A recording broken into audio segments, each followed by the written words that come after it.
Alors salut à tous, j'espère que vous allez tous bien. Alors aujourd'hui on va faire une nouvelle partie.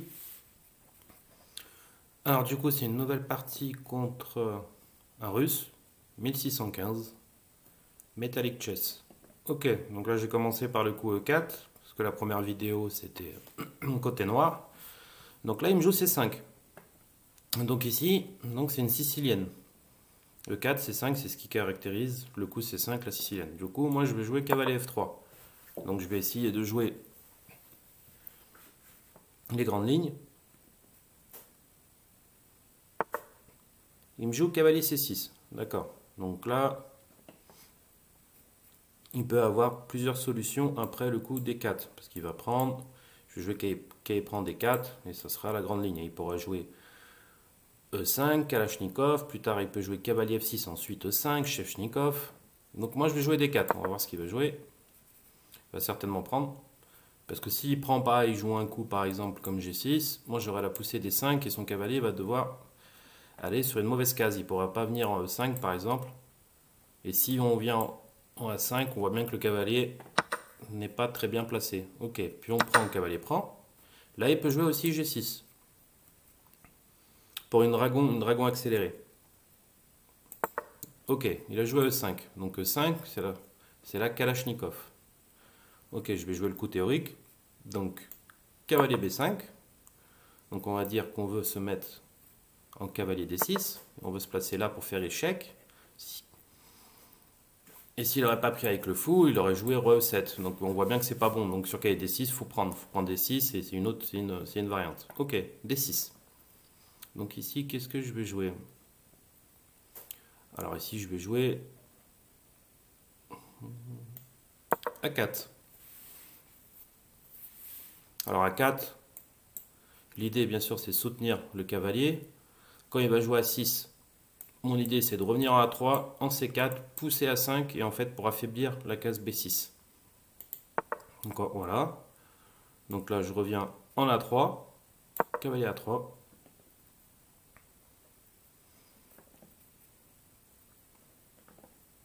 Donc là pour l'instant ça a l'air assez logique. Donc là il peut jouer fou E7, cavalier F6, il peut même jouer fou E6. Là il a plusieurs fou E6 ou cavalier F6, fou E7. De toute façon il faut qu'il se développe. On va voir ce qu'il va choisir.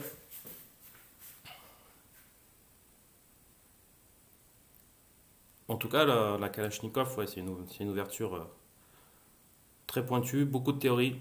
Donc c'est quelque chose, quand on est vraiment débutant, c'est pas une ouverture que, en tout cas, je conseille. Ok, cavalier F6, menace E4. Donc je vais développer naturellement cavalier C3. Cavalier C3 défend le pion E4. Donc là, c'est logique, il a plutôt bien joué.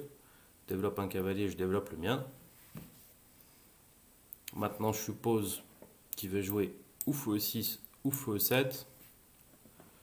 Des fois, c'est possible aussi de jouer cavalier D4. Donc cavalier D4, pour moi ici, voilà. Ok, il joue cavalier D4. Alors cavalier D4, souvent dans la Kalachnikov c'est bon, mais là je me demande qu'est-ce qu'il va faire sur feu E3. Parce que son cavalier sera attaqué et si je prends le cavalier, il prend avec du pion, bah du coup tout simplement je prends de la dame et il aura perdu un pion. Donc je me demande qu'est-ce qu'il fait sur fou E3. Parce que là on voit bien que son cavalier est défendu une fois, moi j'attaque deux fois. Je pense que ce coup cavalier D4 c'est un peu trop tôt dans l'ouverture. Vu qu'il joue tout de suite deux fois la même pièce, il a encore les deux fous qui sont ici. Donc il vaut mieux quand même décider de développer un des deux fous.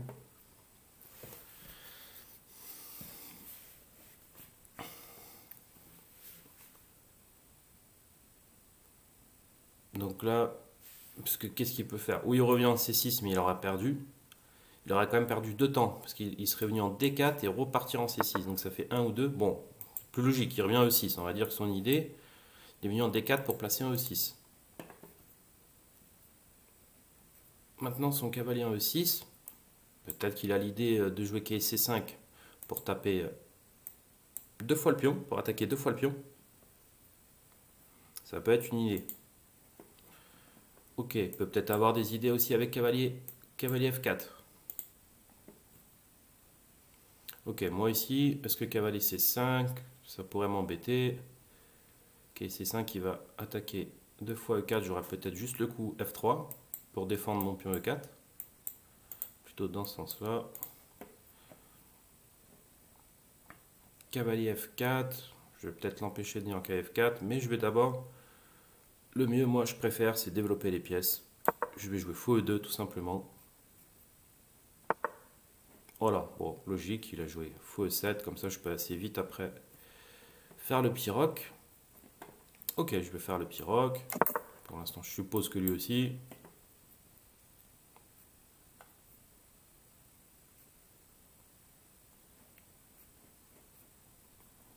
Qu'est-ce qu'il pourrait faire d'autre?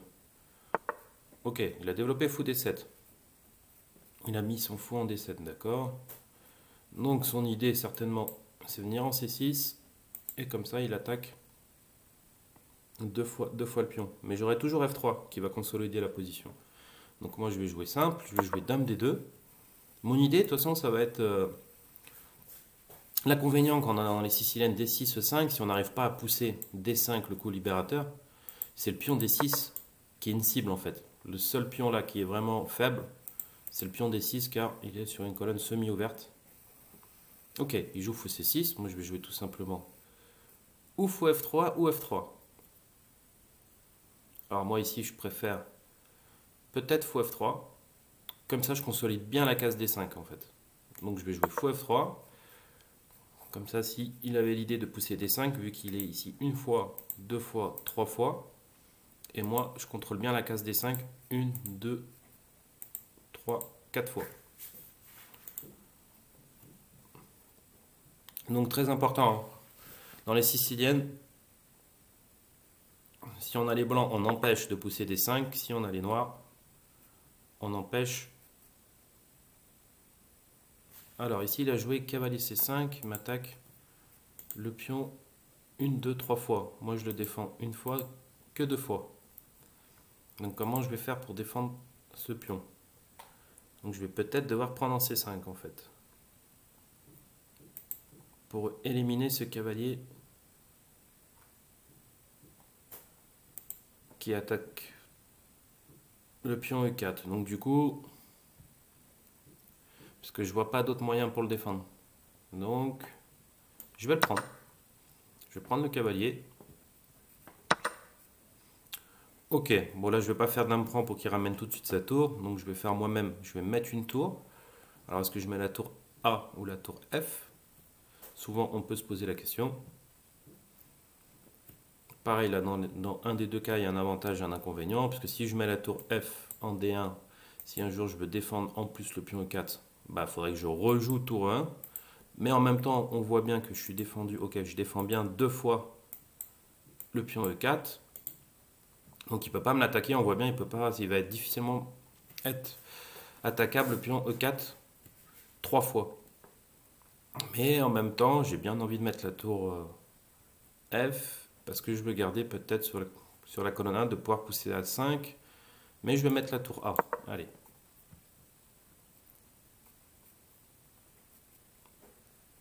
Donc là, il va peut-être rentrer dans la finale. Ok, il n'a pas pris, il a fait petit rock, très bien. Moi, je vais jouer tout de suite.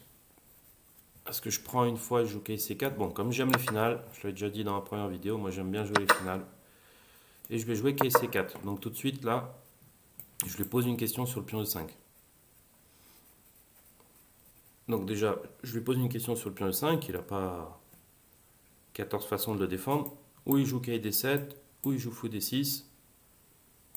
Mais s'il veut, il peut prendre intermédiaire. Mais bon, je reprendrai juste. Et je garderai le contrôle de la colonne D. Donc là, on va voir ce qu'il va le faire. Ok, il joue tour D4. Ça, c'est bien joué. Tour D4, c'est bien joué, je ne l'avais pas vu. Son idée, c'est que sur tour prend, il veut prendre justement du pion C ou du pion E. C'est un bon coup. Sauf que là, j'ai pas trop le choix, je vais quand même prendre le pion E5. Donc en contrepartie, il peut prendre le pion E4, là ça devient tactique là, parce que cavalier prend E4, on peut imaginer tour prend D4 intermédiaire, C prend D4, cavalier prend E4, s'il fait fou prend E4, fou prend E4, et en fait il aura perdu une pièce. Alors maintenant il peut faire tour prend, mais je défends toujours E4 deux fois. Donc même si j'avais pas trop vu le coup de tour D4, mais là plus je regarde et plus je vois pas qu'est-ce qu'il peut faire pour récupérer son pion perdu.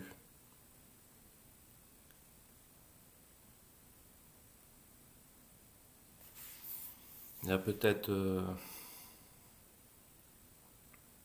Surtout que moi en plus, bah, j'aurais bien envie de prendre aussi ce fou de case blanche là qui enlèverait une pression sur le pion E4. En même temps, comme pour l'instant il a la paire de fou, ça permettrait aussi d'enlever la paire de fou. Il faut pas oublier aussi qu'en finale, si j'arrive à garder un pion de plus, moi j'échange toutes les pièces et en général c'est gagnant. Si on rentre dans une finale de roi avec un pion de plus, c'est quasi systématique, c'est quasiment tout le temps gagnant.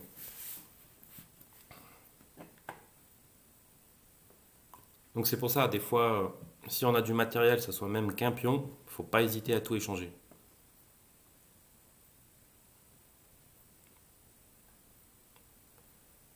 C'est pour ça que de connaître un minimum les finales, c'est très important pour savoir comment ensuite conclure la partie qu'on a du matériel en plus. Ok, il joue fou E8. Donc on voit bien, il veut garder les pièces justement, il veut pas que je prenne son fou. D'accord? Donc c'est pas mal. Donc après, il va certainement, il peut doubler. Donc moi, si je prends, ce qui m'embête, c'est pion prend, mon cavalier attaqué, si je le mets en D5 par exemple. Il va faire cavalier prend, pion prend.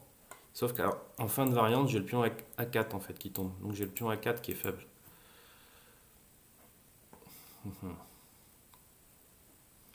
Donc là, j'ai pas trop envie de rentrer dans cette variante.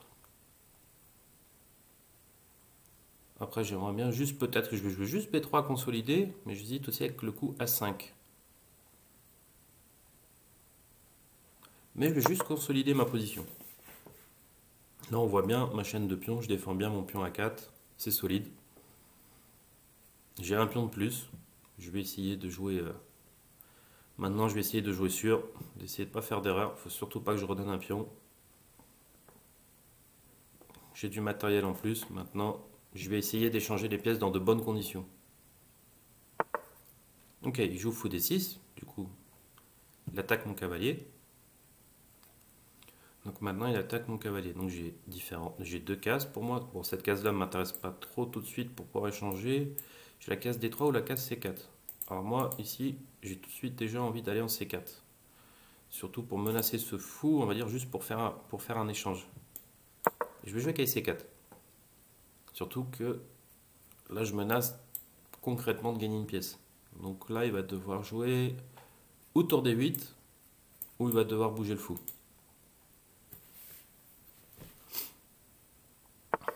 Ok, il joue fou C7, plutôt logique. Il bouge le fou. Donc moi, à un moment, j'ai envie d'échanger cette tour. Parce que je ne veux pas le laisser doubler et qu'il garde la colonne D, en fait. Donc je vais prendre, tout simplement, et bouger mon cavalier. Maintenant, mon pion E4, il était attaqué qu'une fois et je le défends bien une fois. Ok, donc pour moi, maintenant, je vais mettre mon cavalier. J'ai bien envie de jouer cavalier D5 pour encore échanger des pièces, mais j'aurai un pion D5. Est-ce qu'il va finir? Est-ce qu'il pourra me le prendre? Je suis pas sûr, mais on va y aller. On va jouer cavalier D5. Ça va être un peu dur pour lui de me l'attaquer deux fois. Avec son fou E8, on voit bien, en plus si je mets le pion ici, on voit bien que son fou, il est restreint sur la case C6 et B5 si j'ai un pion ici, donc son fou il joue moins. Donc on voit bien que là, le fou en 8, il est mal placé.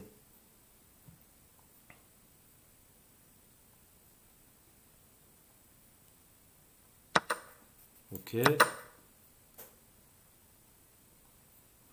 Donc,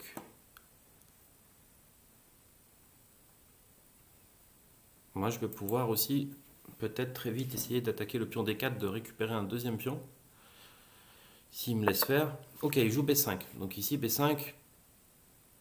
Pour moi ici B5 c'est une erreur. Il y a une erreur tactique. Je pense que ça doit gagner. Déjà il y a le coup D6. Parce qu'il a un problème aussi sur la tour. Donc si je joue D6, donc il ne peut pas prendre le cavalier, sinon je prends la tour. Donc il va devoir bouger la tour. Ok, si je prends le fou, il va prendre le cavalier. Donc après j'ai mon pion qui peut se retrouver en C6. Et lui, son pion va se retrouver en C4. Après je pourrais tout simplement reprendre. B prend, tour prend. Et là, essayer d'aller voir un peu plus loin. J'ai peut-être tour B1, parce qu'il ne pourra pas prendre en C4, parce que j'aurai tour B8. Peut-être, et il sera obligé de jouer roi F8. Est-ce que j'ai envie de rentrer dans une variante comme ça? Je suis pas sûr. Sinon, qu'est-ce que je peux faire? Après, j'ai pas envie de faire. Puis on prend, fou prend, parce qu'on voit que son fou après est beaucoup mieux placé. Mais on va rentrer dans la variante pour voir comment il va réagir. Ok, il joue juste fou D8.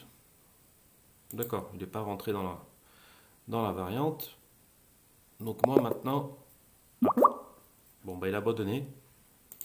Donc ici, juste pour illustrer, je trouve qu'il a abandonné assez vite quand même. C'est dommage. Alors là, dans cette position, si je faisais pion prend, fou prend, peut-être que j'aurais joué ça. J'ai mon pion en D6. Peut-être j'aurais pu jouer tour D1, mais le problème c'est qu'il avait fou F6 et il défend bien le pion D4. Donc ici, et si je bouge mon cavalier, par exemple en E5, il a pion prend. Mais ici, ce qui est bien avec cavalier E5, s'il fait pion prend, bah, j'ai D7 gagne la pièce tout simplement. Donc ici, peut-être j'aurais certainement joué cavalier E5. Donc, ouais, certainement cavalier E5.